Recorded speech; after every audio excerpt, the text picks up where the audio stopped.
Esta. Sí. Okay. Bueno, entonces decíamos, ya pasamos de la gonadotropina coriónica. Es lo más importante, conocer cuáles son sus niveles, cuándo aparece y cuándo se establece, cuándo se queda estable. En base a eso es que nos podemos ayudar para saber de la evolución de ese embarazo. Y estamos haciendo además diagnóstico. Y el otro medio para hacer diagnóstico pues es la ecografía. Puede suceder como en el Hospital Rovirosa, por añísimo, nunca tuvimos gonadotropina coriónica, pero sí teníamos ultrasonido, entonces ese se encargaba de ayudarnos para un diagnóstico temprano. Y ahí tenemos que el ultrasonido es bueno, sobre todo ese primer trimestre, porque nos va a decir cómo está el útero, qué morfología tiene, tanto el útero y los anexos. Eso es importante, muy, muy importante. Confirma la situación de la implantación también, o sea, ya ve el huevo implantado en la cavidad uterina. Y en la quinta semana, esto lo vamos a lograr por vía endovaginal. Si la prueba de gonadotropina coriónica nos está dando, vamos a decir, 1500 unidades en esa detección que hicimos primaria, si no vemos todavía el saco gestacional dentro de la cavidad uterina, con un ultrasonido abdominal, es muy probable que con el endovaginal sí lleguemos a tener esa gran posibilidad, con 1500 unidades de gonadotropina coriónica. Entonces vamos a ver el saco vitelino y acuérdense que dijimos que cuando veamos saco vitelino en una proyección ecográfica es porque el embarazo ahí sí está bien. Ahí sí le decimos a la señora, pues sí señora, está embarazada, no hay que cuidarse a partir de ahorita. Ahí sí. El ultrasonido a las 7 semanas tiene que coincidir con una gonadotropina de 3.500 unidades, que antes se decía de 2.500, ahora necesitamos 3.500 y hasta 5.000 unidades necesitaban para saber que estaba en la cavidad uterina, pero esto es como un ultrasonido abdominal. Entonces el ideal, la paciente tiene su primer retraso y viene y van a hacer ustedes su primer ultrasonido, debe ser endovaginal y que tenga mínimo 1.500 unidades de la gonadotropina coriónica. Ese ultrasonido nos va a ayudar a esto muy importante, la medición del latido, de la longitud cráneo, caudal o cráneo, rabadilla, van a encontrar LCC o LCR. Ese también nos ayuda mucho para calcular la edad gestacional en el momento que llegue la paciente. Si nos lleva el primer ultrasonido, ya el ultrasonografista hoy en día ya está bien capacitado en demostrar toda esa evidencia en el primer estudio que hace. Anteriormente teníamos mucho problema con los ultrasonografistas porque no eran más que médicos generales que compraban un equipo, inclusive de segundo, de mala calidad, y no decía nada la imagen, y mucho menos la interpretación de ellos. Hoy no, hoy ya se restableció un poco de calidad en ello y ya nos mandan esa evidencia de la medición que hay de la longitud, cráneo, cauda o rabadilla. Con eso hay unas tablas donde nos dicen cuántos milímetros de la longitud coincide con cuántas semanas de gestación. Entonces de esa manera nosotros podemos precisar por su edad, por su retraso menstrual, qué edad gestacional puede tener. Nos va a servir también para detectar esto, muy importante, ¿es un saco, son 2 sacos o son más sacos gestacionales? Detección de gestación múltiple, y esto va a ser mediante el dato de la corionicidad, que son prácticamente las placentas que se están estableciendo en ese sitio, y la mionicidad, que pues cada saco gestacional va a tener una cavidad propia donde vaya a ser, acuérdense de la cavidad amniótica, que posteriormente se llena de líquido amniótico, ¿no? Entonces, corionicidad y amnionicidad son las ventajas que nos puede dar ese ultrasonido para tener la certeza de que está bien hecho y de que nos va a servir para posteriori para hacer un buen diagnóstico preciso de edad gestacional.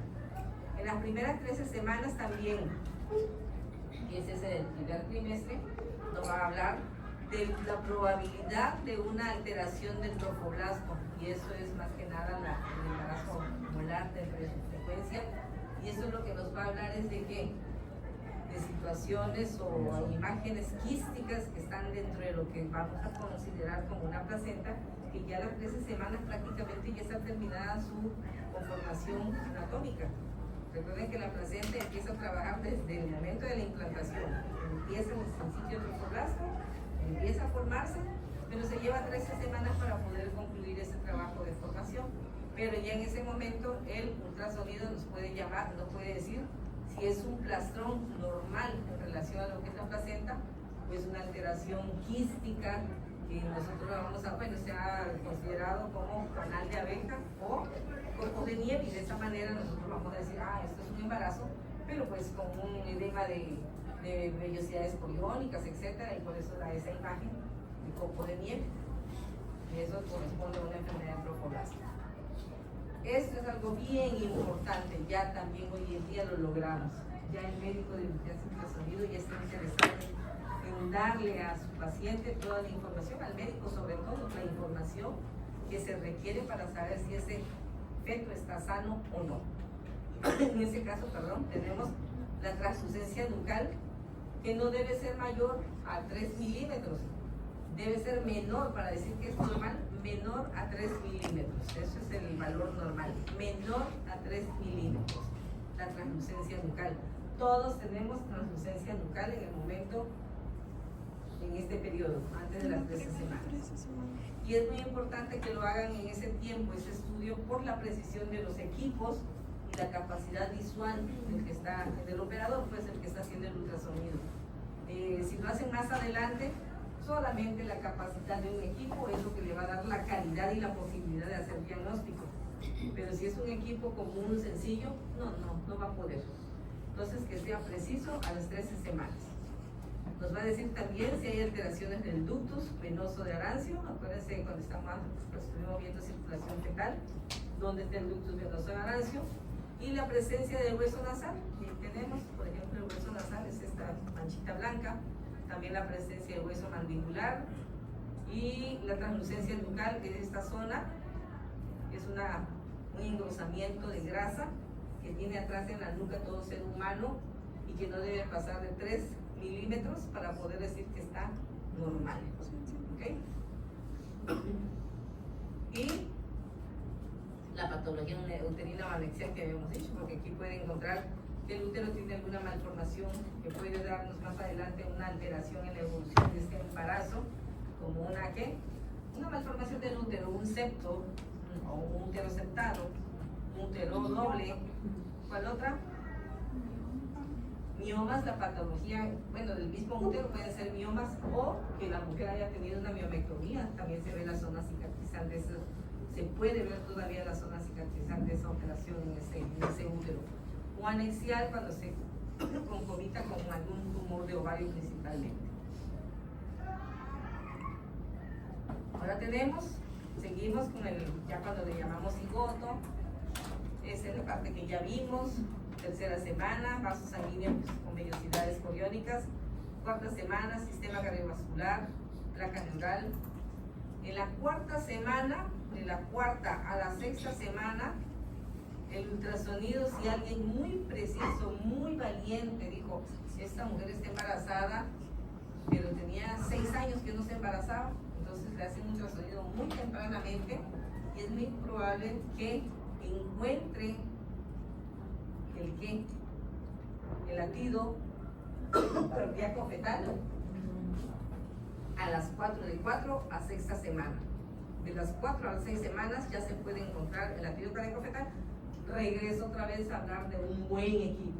La marquita Voluson se llama el mejor. Es el más caro de todos y el Voluson les va a dar la posibilidad de dar diagnóstico muy tempranamente en esa mujer que tiene el factor de riesgo altísimo como para un embarazo ectópico. Pero si encuentran ese latido cardíaco fetal dentro de la cavidad uterina, pues ya lo hicimos, decimos que es un embarazo normal hasta ese momento. ¿Okay? Y también nos puede decir si la placa neural ya está bien conformada o tiene alguna alteración que más adelante nos vaya a dar una manifestación patológica de ese efecto. Quinta semana, el saco coriónico mide 1 centímetro, el embrión 3 milímetros, el pedículo corporal, que después va a ser el cordón umbilical, ya se ve la unión y se debe de ver en algún momento la separación del saco vitelino. Pero ya también llegamos a ver brotes, unas yemitas en el cuerpo, en lo que es el propio cuerpo del feto, del embrión en este caso, que va a corresponder a los brotes de brazos y piernas. Sexta semana, 9 milímetros ya se cierra el tubo neural y más todavía podemos empezar a determinar si hay alteraciones en esa función embriológica. Octava semana ya podemos medir el índice coronilla-rabadilla. Esto puede medir 2 centímetros prácticamente. Esto va desde la cabeza hasta prácticamente donde termina el sacro, donde termina su pelvis. Los dedos de la mano y los pies también ya están presentes, ya se ven en las yemas, se ven las formas que van a darle a los dedos. Los brazos se doblan en los codos, son brazos flexionados, sin embargo, ese cuidado de esos brazos flexionados puede llegar a obligar al ultrasonografista a mantener una observación estrecha cuando vaya a hacer un estructural, porque si ve ahí los brazos flexionados en algún momento continuo, entonces estamos hablando de un síndrome, de una malformación fetal, tanto sus extremidades inferiores como sus brazos flexionados y se mantienen después de este ultrasonido de la octava semana, entonces sí vamos a tener presencia de una cromosomopatía.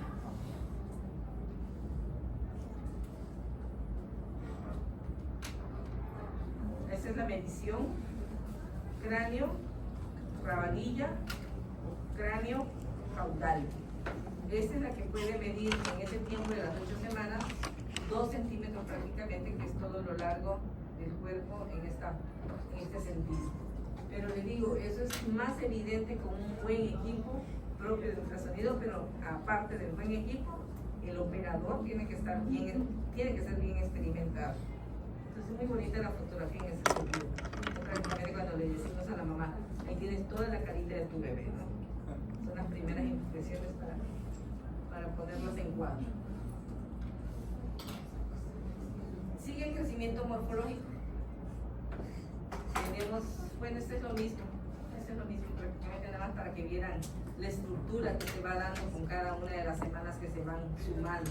A las 3, a las 4 y a las 6 semanas, 5 semanas, como lo tenemos al principio, mira que parecemos un renacuajo. Ya poco a poco vamos tomando la morfología del humano, pero somos tardados en ese sentido.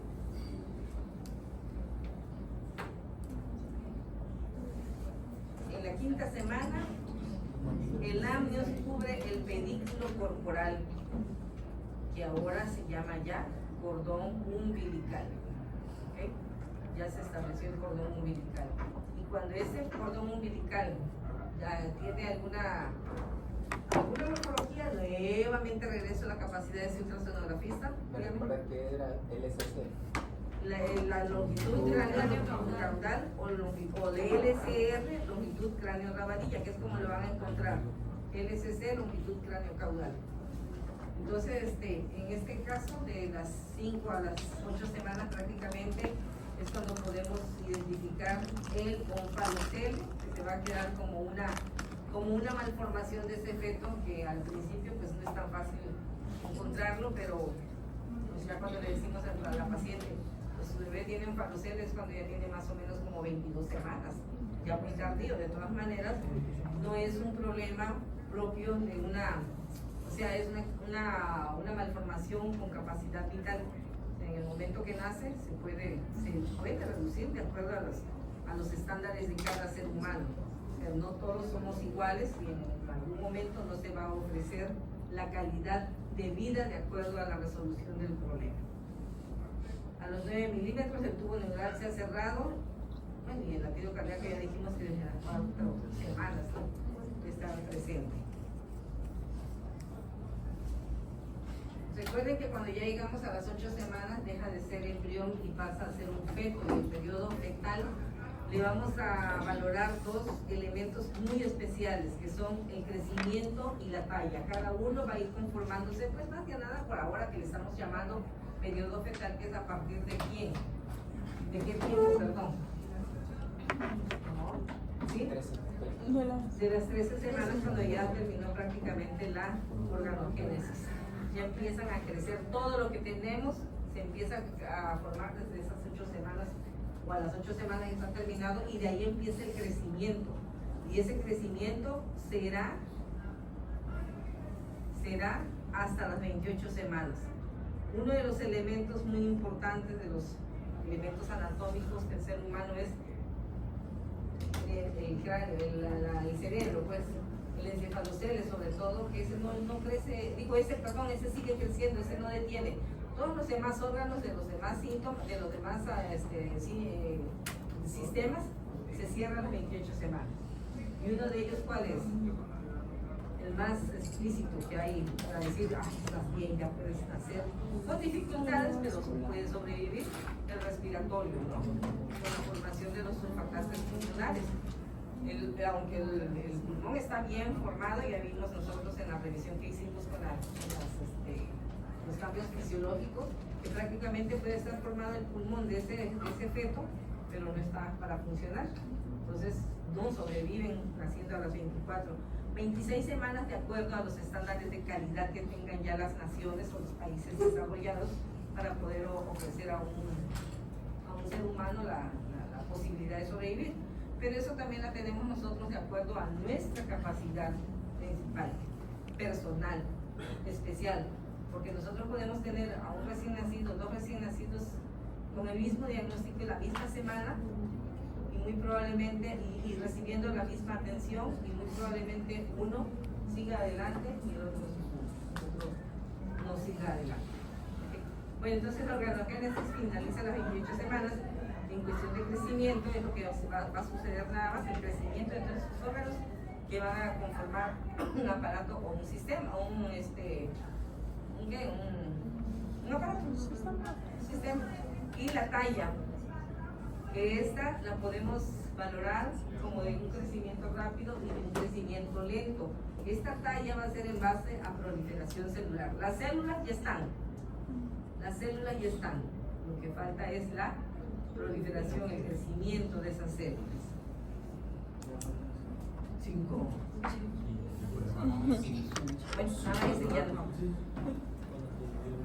El crecimiento puede ser rápido. Eso se lleva un crecimiento rápido, es de 15 a 16 semanas. Y hay un crecimiento lento que se va desde las 31 hasta las 42 semanas. El lento va desde las 31 a las 42, nada más que dentro de este lento va a un periodo lento todavía, muy acelerado todavía dentro de ese periodo. De 31 a 38 semanas crece rápido el chamaquito. A las 31 semanas prácticamente tenemos un niño como de 2 kilos, de unos 700 a 2 kilos, y a las 38 semanas ya puede estar de 3,400, 3,500, o sea, se llevó muy poco tiempo en incrementar su peso en relación con estas otras semanas donde fue con mucho tiempo. Y el otro lento es hasta las 42 semanas, de estas 38 a las 42 prácticamente ya no crece el feto, ya lo que logró hasta aquí lo lleva muy lentamente hasta las 42 semanas. Y el peso desde la semana 28 va a empezar a crecer 700 gramos por mes. Su peso aumenta, y lo mismo es clínicamente evidente cuando la paciente tiene un fondo uterino de 27 semanas, de 27 centímetros, a las 33 semanas, 31.3 semanas, y en poco tiempo, en 38, ya está prácticamente de término, ¿no? Con un fondo uterino de 32.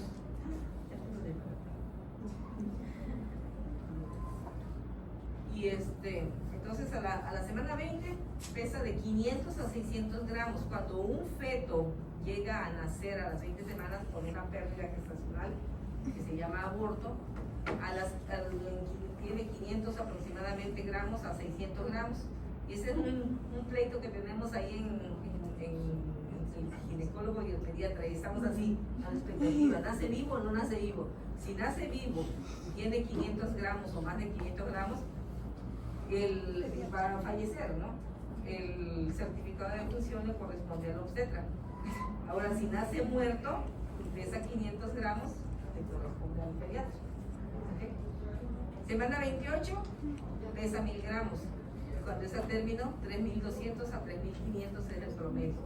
Un niño que pese más de 3500 ya se considera un niño que no está en el rango normal y ya puede estar caminando hacia dónde, hacia la macrosomía, sobre todo si tiene el antecedente de que de hijo de madre diabética o que la madre haya hecho una diabetes gestacional. Para ese crecimiento, para esta velocidad de crecimiento, intervienen estos factores muy importantemente. Factores de crecimiento materno donde tenemos los estimulantes como cuáles. Los estimulantes de acuerdo al tipo de alimentación, de vida que tenga la mujer embarazada. Y los restrictivos si se trata de una que tenga alcoholismo, que tenga tabaquismo, toxicomanías, etcétera, ¿no? Y además aquí es muy importante tomar en cuenta las patologías uterinas, por ejemplo, en el caso de los restrictivos, porque pueden haber enfermedades como cuáles, bueno, patologías como cuáles, tumorales, decíamos, o malformaciones uterinas que no vayan a permitirle a ese feto un crecimiento adecuado. Va la evolución bien porque la van manejando con progesterona, con reposo, con muchos elementos para evitar una amenaza de parto pretérmino o una pérdida o un nacimiento muy prematuro, pero pues obviamente que por muchos cuidados, de lo contrario se pierden esos embarazos muy tempranamente. Los factores de crecimiento fetales también, los estimulantes en relación a qué?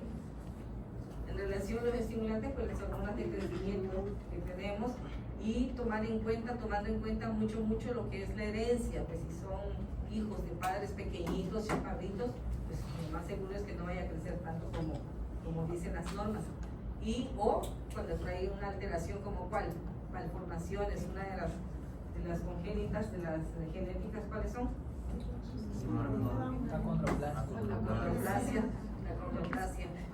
Entonces esa es una de las que también condiciona mucho el crecimiento de estos fetos aún dentro del, o sea, el diagnóstico se puede hacer dentro in útero, con el ultrasonido.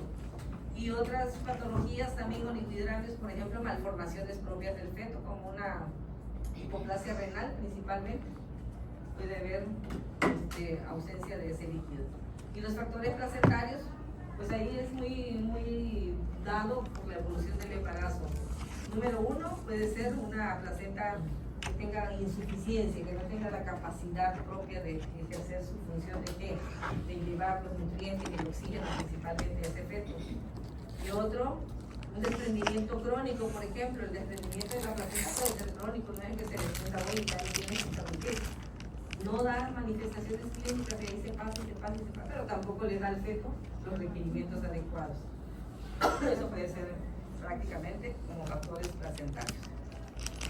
Bueno, ahí lo dejamos entonces. No sé dónde lo